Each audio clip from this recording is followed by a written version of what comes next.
We all have things we enjoy, things we prefer, or things we have a taste for, often for no reason that we can put our finger on. Sometimes people don't like the same things we do. Sometimes no one among our circle of associates care for those things. There are as many preferences as people, and yet for some people their items of interest are a matter of great importance.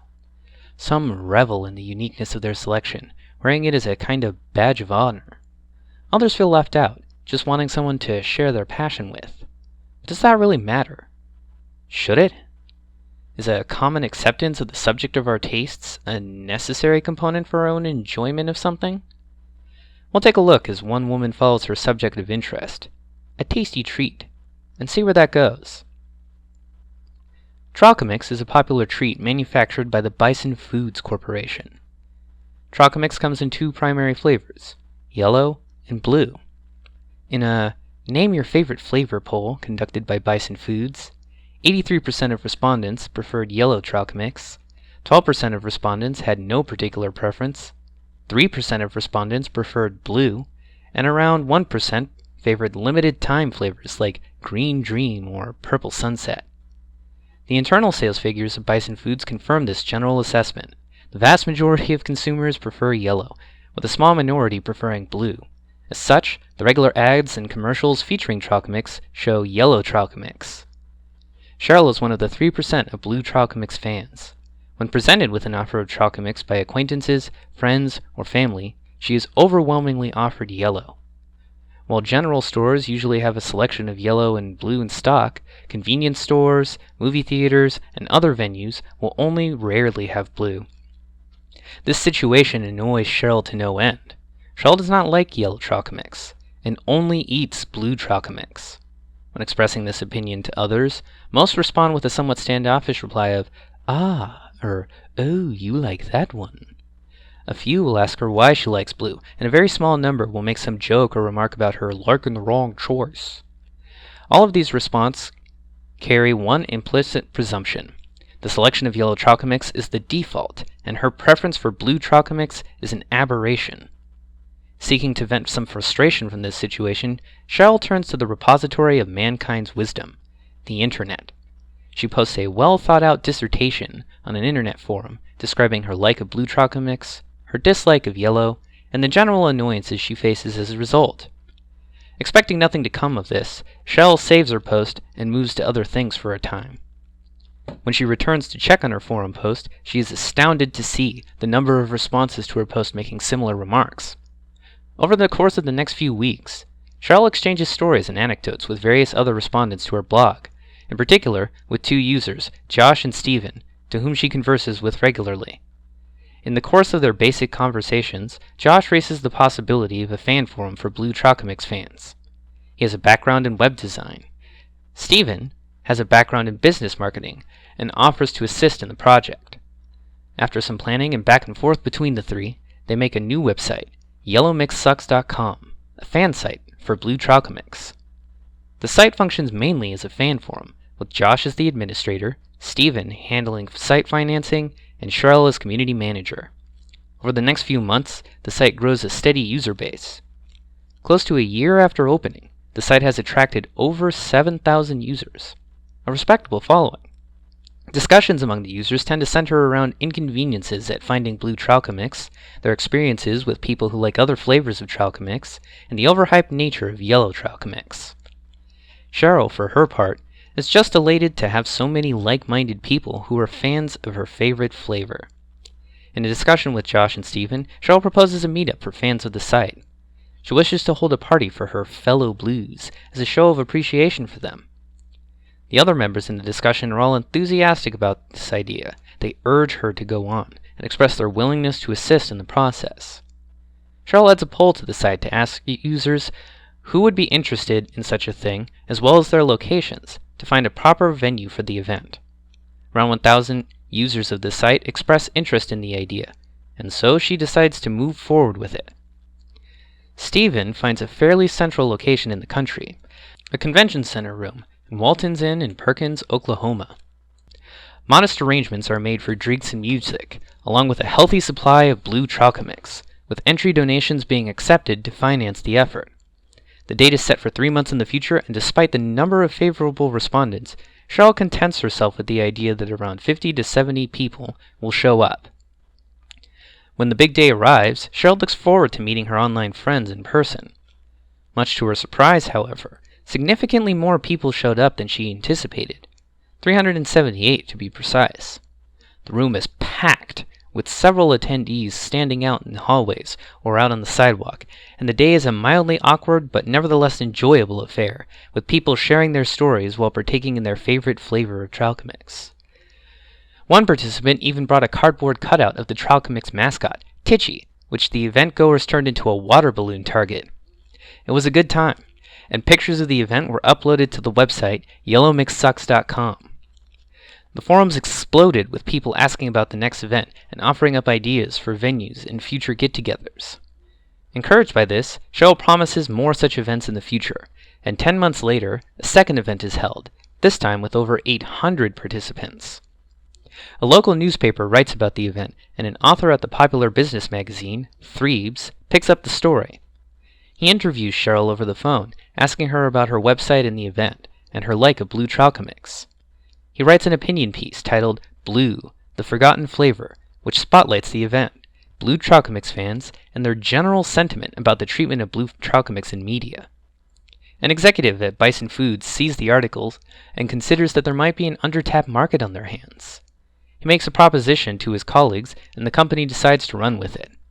They launch a new $1 million ad campaign, putting blue Tralcomix on the forefront, leading with the slogan, "Try something new, blue's for you."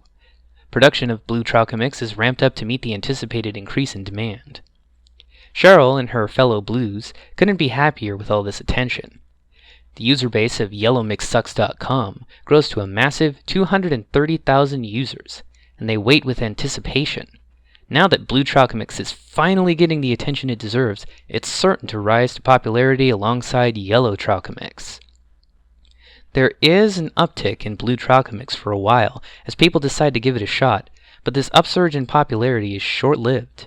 While a small number of customers do decide to make the switch to blue, the majority of customers revert back to eating the preferred yellow flavor.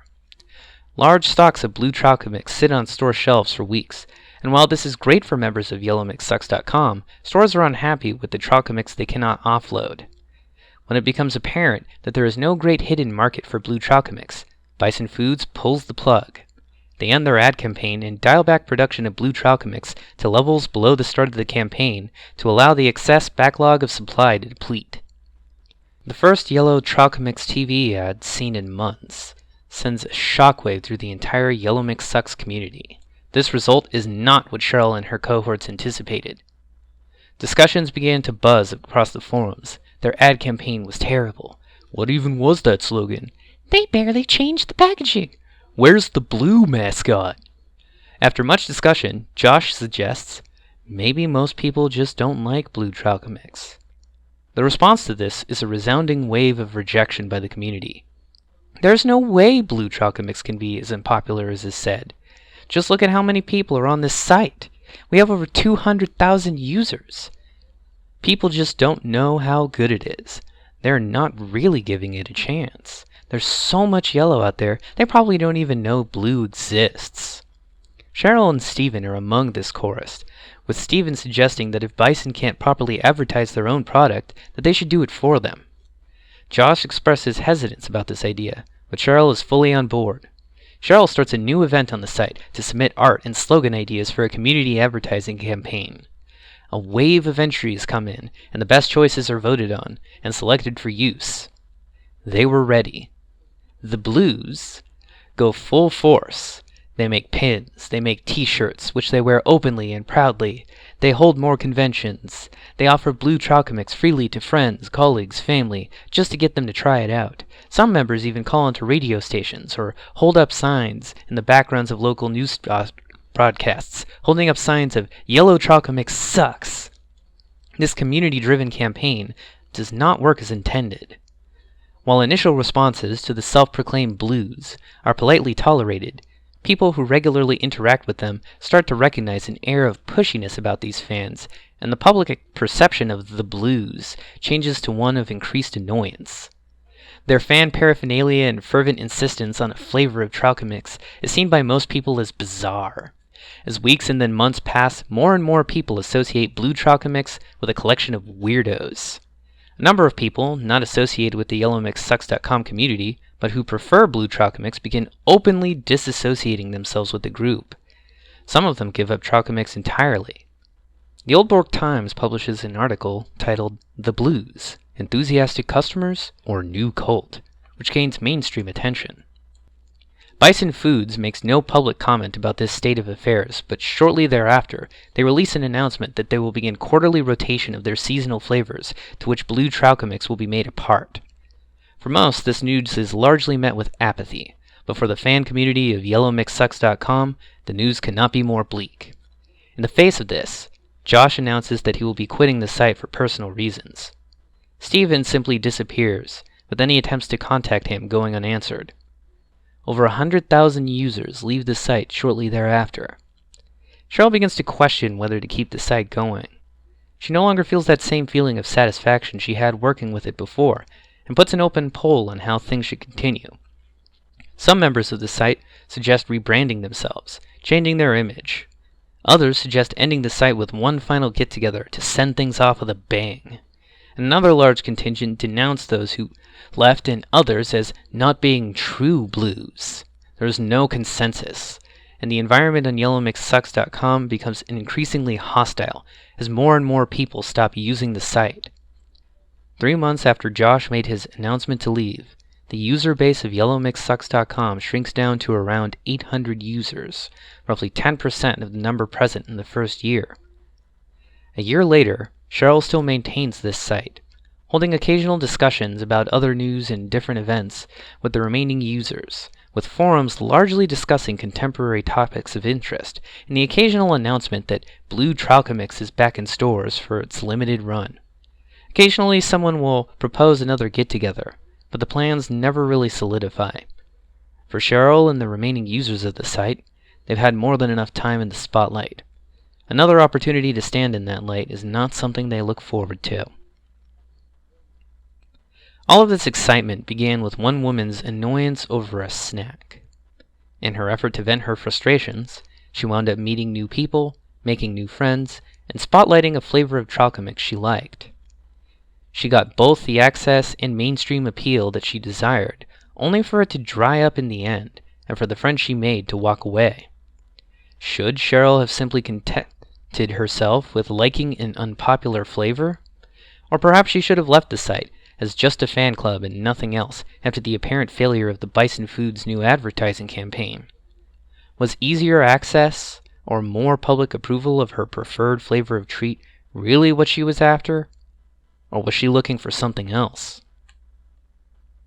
Trocomix, the characters and organizations depicted in this video are fictional. Any similarities to real-life organizations are accidental in nature. Viewer discretion is advised.